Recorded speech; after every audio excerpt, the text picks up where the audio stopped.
Welcome to this explainer. Today we're going to take a really fascinating 3D architectural tour of the human groin. We're looking at how our structural design, our internal blueprint really, can lead to clinical vulnerabilities like hernias. If you find this breakdown helpful, go ahead and hit that like button, share it, and subscribe so we can keep bringing you these deep dives. Right off the bat, let's ask a really fundamental question about our anatomy. Have you ever stopped to think about how vital tubes, vessels, and nerves can leave our highly pressurized abdominal cavities safely, without our intestines just spilling out right behind them? It's an incredible engineering challenge that our bodies have to solve. To answer that, here's our game plan. 1. Normal anatomy. 2. Boundaries and contents.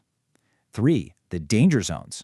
4. Direct versus indirect hernias. And finally, 5. Diagnosis and complications.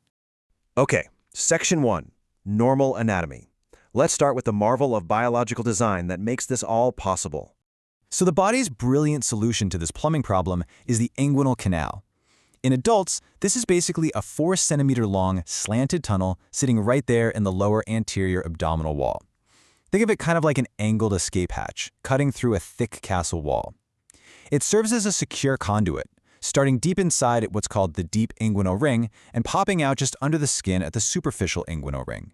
It's not just a hole, it is a very carefully angled passageway. Moving to Section 2, Boundaries and Contents.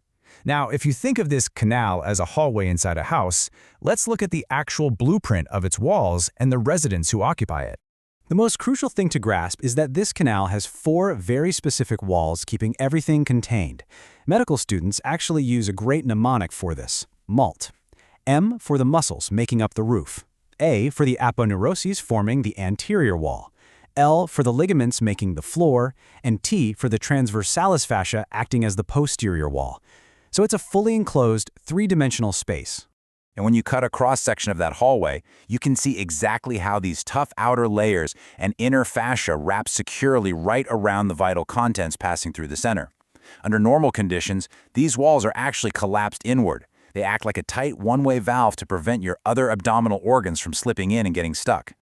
Speaking of contents, who lives in this hallway totally depends on biological sex. In males, it houses the spermatic cord, which carries crucial vessels down to the scrotum. In females, it holds the round ligament of the uterus, anchoring all the way down to the labia majora. But, and this is a pretty cool fact, they both share the exact same neurological wiring. The ilioinguinal nerve and the genital branch of the genitofemoral nerve both cruise through this exact same neighborhood to provide feeling to the groin. All right, Section 3, the danger zones. Because what happens when the pressure inside your belly just gets too high, say from chronic coughing or deadlifting at the gym, and stresses this beautiful architecture over time? Well, we enter the danger zones, specifically an anatomical landmark called Hesselbach's triangle. This is basically the structural weak link of the anterior abdominal wall. It's bordered by 3 things, which you can remember with the word RIP.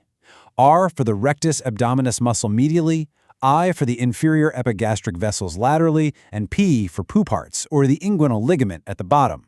Because there's no thick muscle directly backing up this specific triangular window, it is super vulnerable to pressure.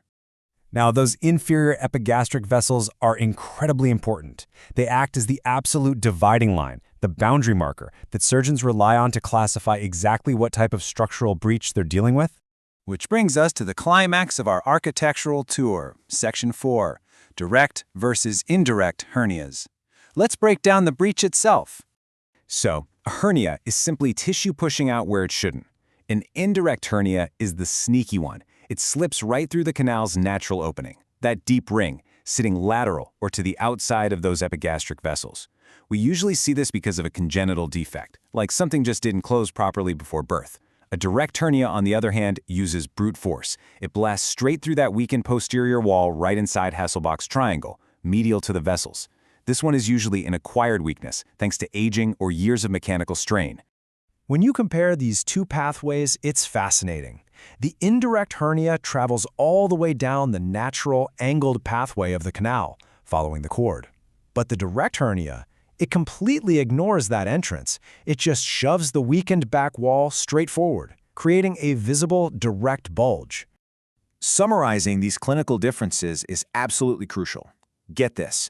Indirect hernias are roughly 20 times more common in young males. And because they follow that pre-existing tunnel, they can actually travel all the way down into the scrotum. Direct hernias? Those usually show up in older folks with weakened muscles, and they simply cause a forward bulge that never reaches the scrotum. Okay, final part, Section 5, Diagnosis and Complications. With the architecture broken and the walls breached, how do doctors actually assess the aftermath and plan a fix? To figure out which door the hernia used, doctors use the brilliant cough impulse test. It's essentially applied physics. First, they manually push the hernia back inside.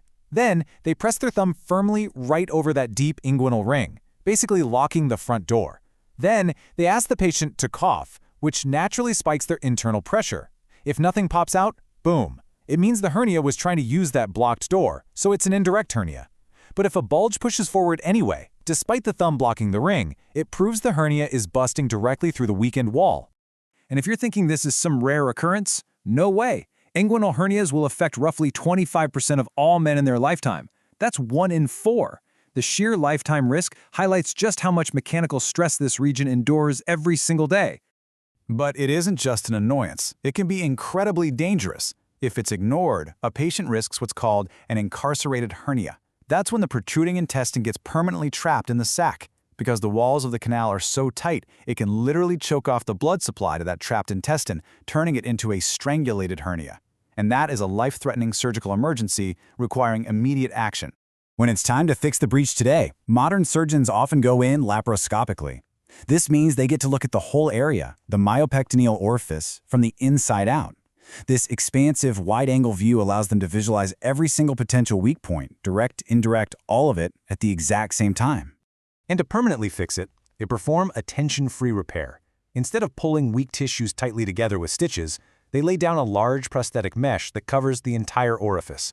Crucially, this mesh extends 3 to 5 centimeters well beyond the weak spots. It's kind of like putting a heavy-duty patch on the inside of a tire. It permanently reinforces the abdominal wall, vastly reducing the chance of the hernia ever coming back. So, taking a step back, it leaves us with a really fascinating final thought to ponder. Given how flawlessly engineered the rest of the human body seems to be, how much of this specific structural vulnerability is just the evolutionary price we pay for walking on 2 legs? Think about it. By shifting to an upright stance, did we inadvertently dump all of gravity's weight and our daily internal pressure squarely onto our inguinal canals? Did we basically turn a clever biological pathway into a lifelong structural liability? Definitely something to chew on the next time you're out for a run or lifting a heavy box. Thanks so much for joining me on this explainer, and keep questioning the amazing architecture of the world around you.